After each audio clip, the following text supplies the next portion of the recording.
to OWL and then lectures live. So you can go under week 12, and then you will find the slides that we're going to talk about today, which is a new chapter. So we will continue to talk about probability, but now in chapter 13. There are some additional examples. We plan to go through them on Thursday. We'll see, depending on how far I will get today. I may actually start that. But you have all the answers for those exercises. So we did a bunch of exercises last Thursday. Now, I don't remember if I posted the solutions. I guess not.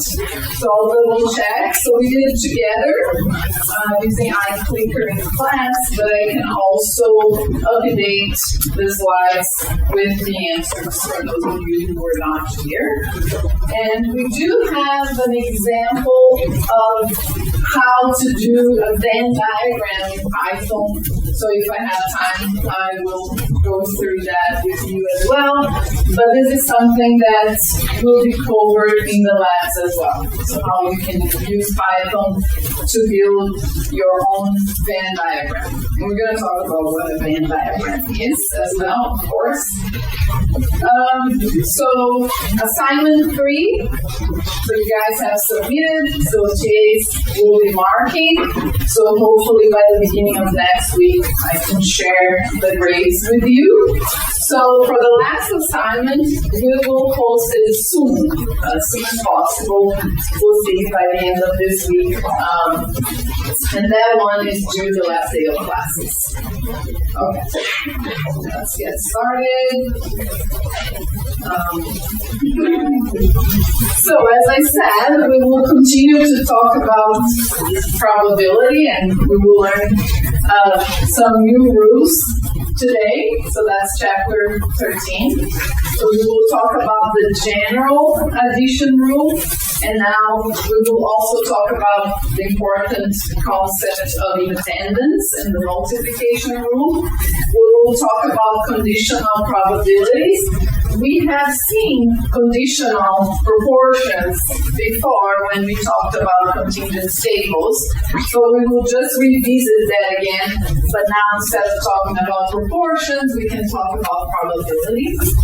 We're going to talk about the general multiplication rule and how we can show when events are independent, and we're going to talk about tree diagrams, which is just a way of helping us visualize some problems related to probability to facilitate how we can actually write down our answers.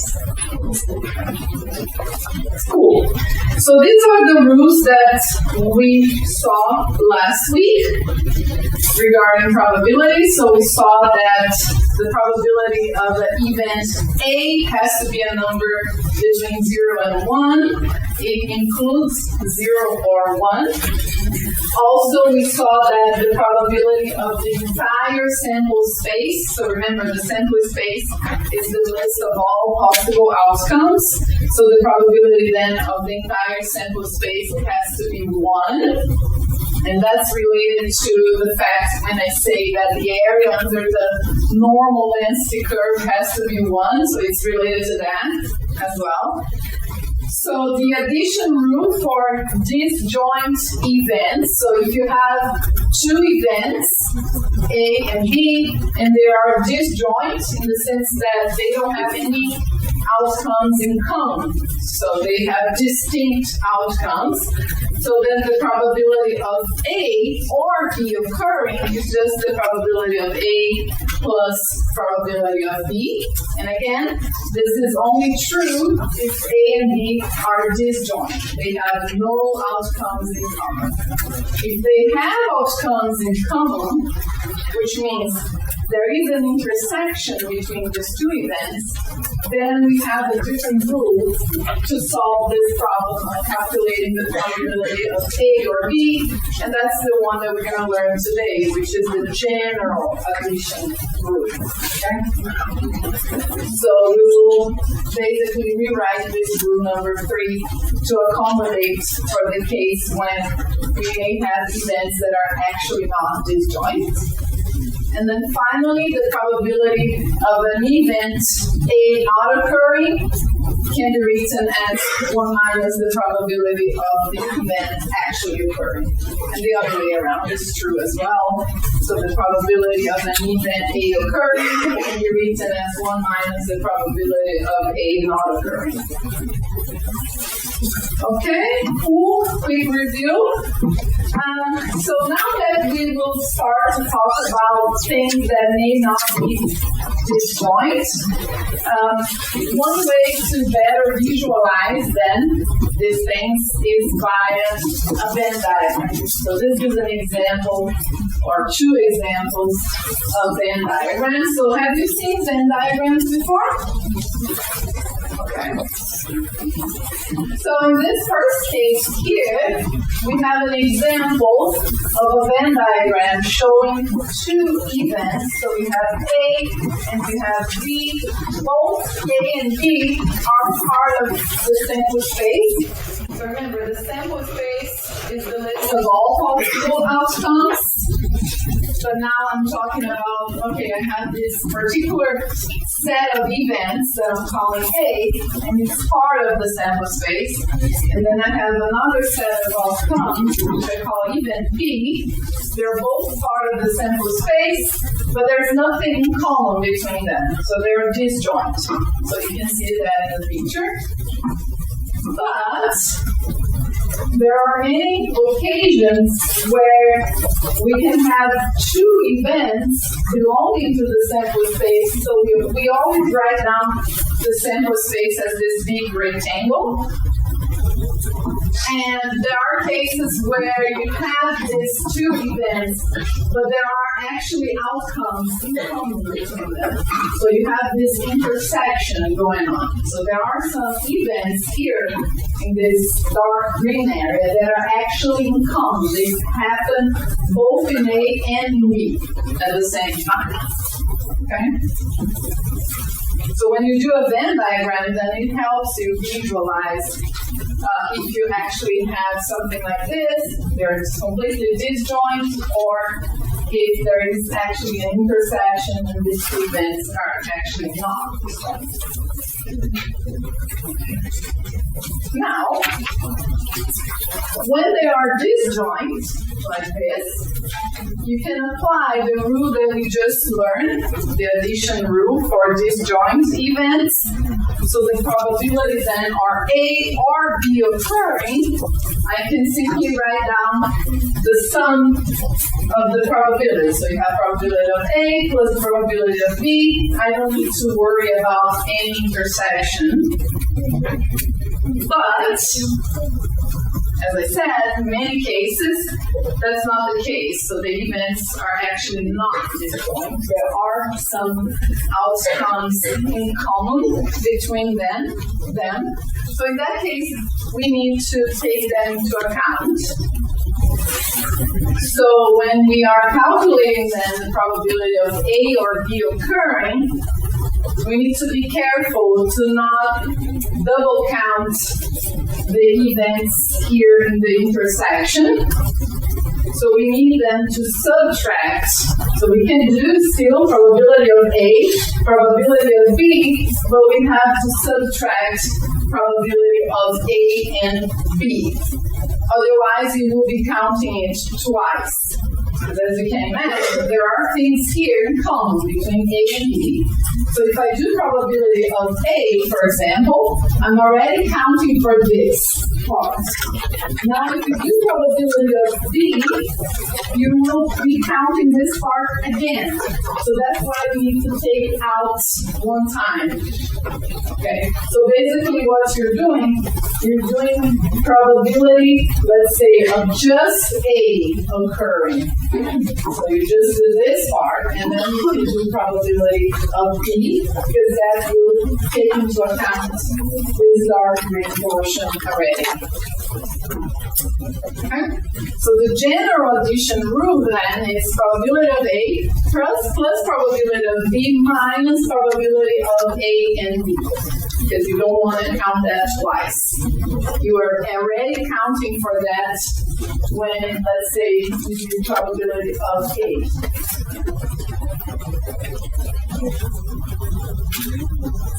Example. So usually things don't come. Of course, I could give you an example and then show you the Venn diagram right away.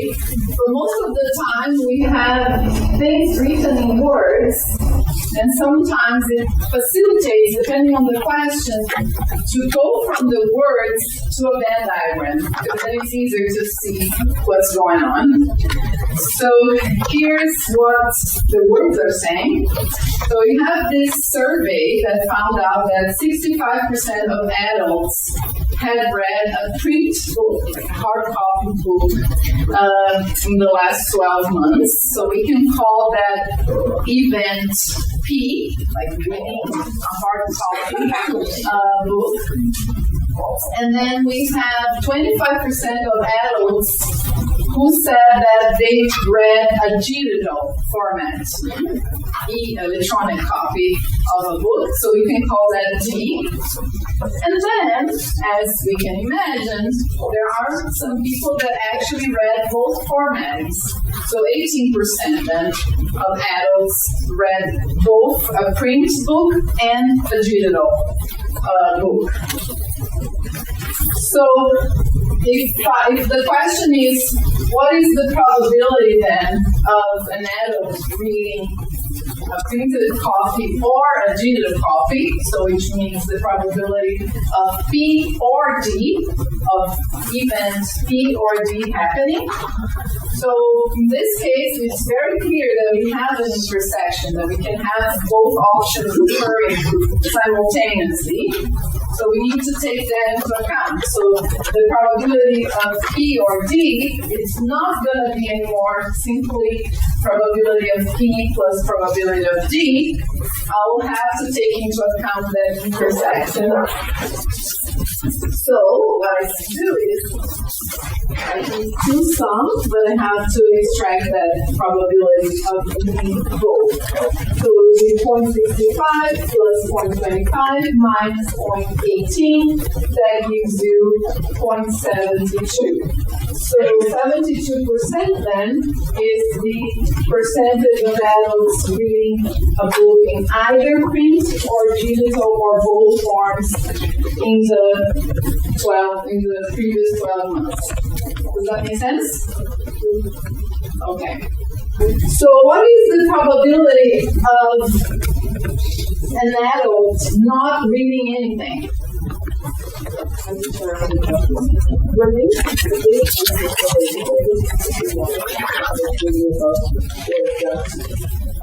Reading book online, and then if they click both, they will teach you. Or would you get the third option that says book? Because the third option, does that mean that they were reading books and then you would add them all together?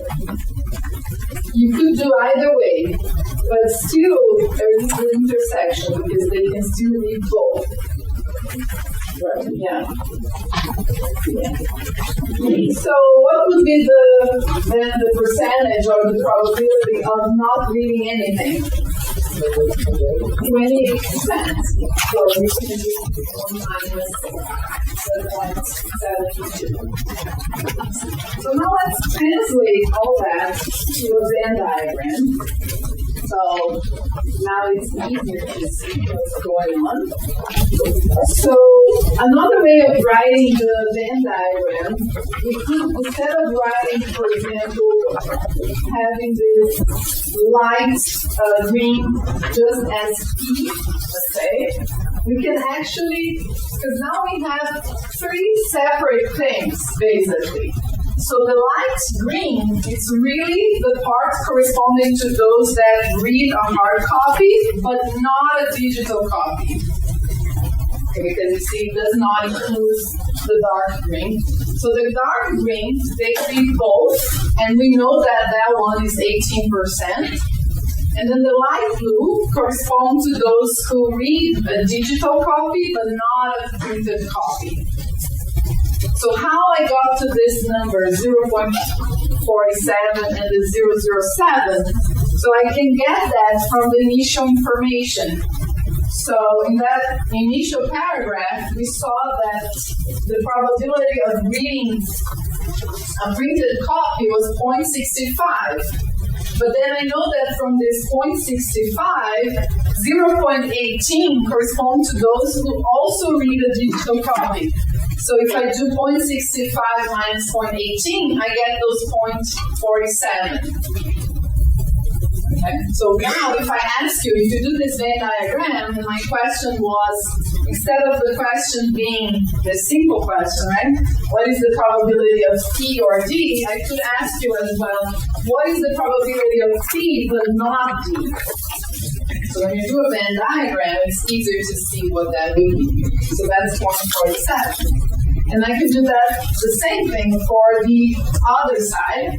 So the probability based on the previous paragraph, the probability of reading a digital copy was 0.25. But we know that out of those 0.25, 0.18 actually read both, printed and digital.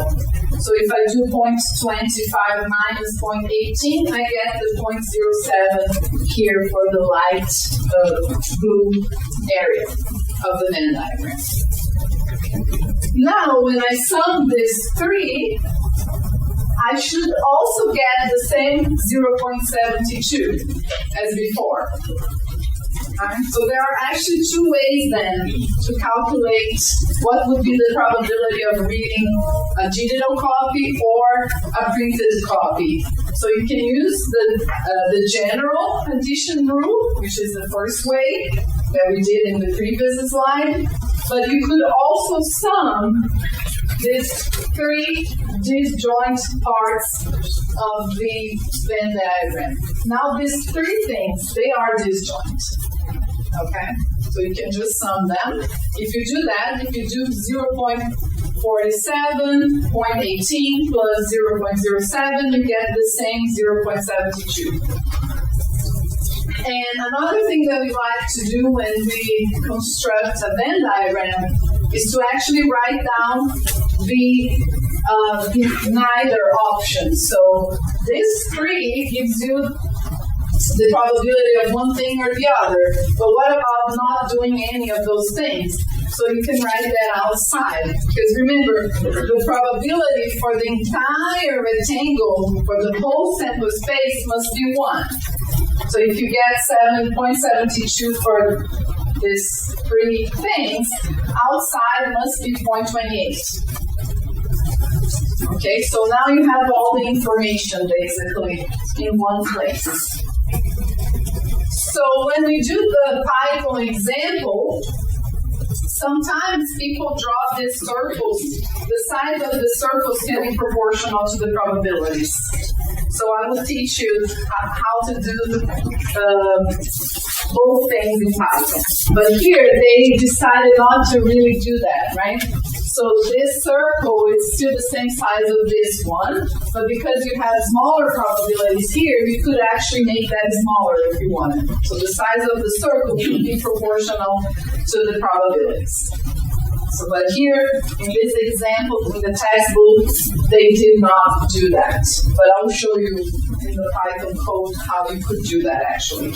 So if you go through different textbooks or different articles, you may see both options.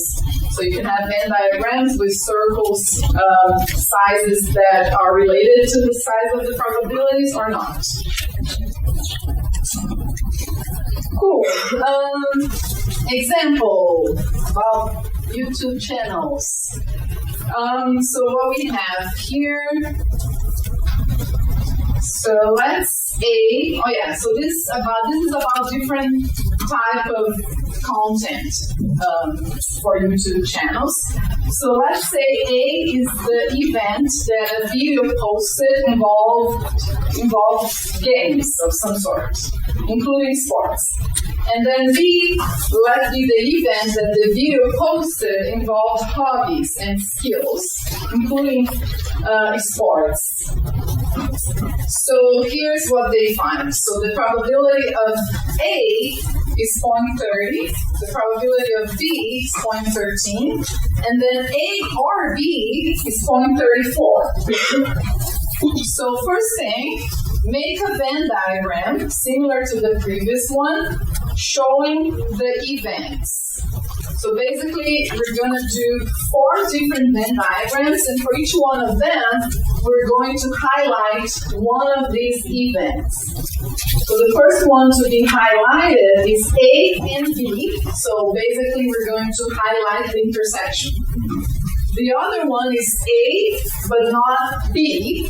So we're going to highlight the parts corresponding to A, but taking away, not considering any intersection. And then B, not A, and then neither A or B. So let's see how that looks like. So here's the answer. So first Venn diagram. So remember, you should always draw a rectangle to represent the entire sample space, and then inside that you can have your events. And we go with circles, just because it looks nice and it's easy to visualize things, I guess. So A and B, so that's the intersection. So these are the things that both have in common. So that's highlighted in red over there. So A and not B, so that's this crescent here. Okay, I want just A. I don't want anything that also happens in B. So up there I have the other crescent corresponding to just B, not A.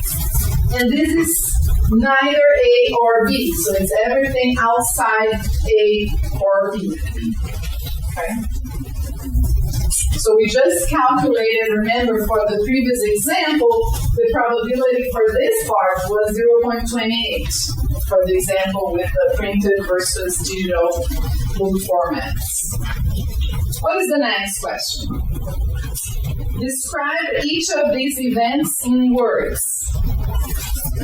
Okay. So A and B would be posting, I guess, an English language video that involves both games and hobbies. Because remember, event A was games, event B was posting hobby videos. A and not B would be a video that involves games but not hobbies and skills. B not A would be a video that involves hobbies and skills but not games. And neither A or not B would be a video that does not involve games and does not involve hobbies, something else. The remaining of videos on YouTube. There are many types, right? Cool. So it's very important then to know how to go back and forth between writing things like this in English, right, using words, and then also being able to write down things using a Venn diagram. Oops, let's see what's the last. Find the probabilities of all 4 events and add the probabilities to your Venn diagram. So the 4 probabilities you have found should add to 1. Makes sense, because then you're going to have the probability of the entire sample space. So now the question is to find the probability corresponding to each of those cases, and then double check that when you sum them all, you should have 1. But now we need to see what kind of information they gave us. So we know the probability of A is 0.30. So we know that the probability of B is 0.13, and that probability of A or B is 0.34. 34. So we will have to now compute things based on what we have. So we don't have probability of A and B, but we have probability of A or B. That can be useful as well. So we know that, so based on the general rule of addition, we know that probability of A or B is equal to probability of A plus B minus probability of A and B. But if you know this one and don't know this one, so you can just do some algebra, right? So that one goes to the other side, and now you can use the information that you have to get probability of A and B. So it depends on what you have as initial information. So in this case, we have actually probability of A or B. So from that, you can find A and B. Sometimes we do the other way around, like give you probability of A and B and ask you for A or B. So 0.3 plus 0.13 minus 0.34, that gives you 0.09. So that's the probability of that intersection area. Okay, so you could go there and write down in the center 0.09. Now, probability of A and not B. So you know probability of A, which is 0.30. Now you can deduct the intersection, 0.09, so that gives you 0.21. So you can come here. So this crescent corresponds to a probability of 0.21. And then you can do similar thing for B. And so the probability of B is 0.13 minus 0.09, so that gives you 0.04. So remember, probabilities must be a number between 0 and 1. It can include 0 and 1, but it cannot be negative. It cannot be greater than 1. So if you're writing down these calculations during the exam and you see you get a negative number or something greater than 1, you know right away you did something wrong. So you should go back and try again. Okay? So far so good. You're making no mistakes here. All the probabilities are between 0 and 1. So now for the last one, so probability of A nor B, so neither a hobby channel or a game channel. So we do 1 minus probability of A or B. So that's 1 minus 0.34, so that's 0.66. Now if I add these 4 probabilities, I get 1. So I know then that I made no mistake, basically. This is another way of checking as well. Okay. Cool. And here's the final thing you could write down. So probability of A not B, 0.21, probability of A and B, 0.09, probability of A not B, 0.04, and then for the things outside that, you have 0.66.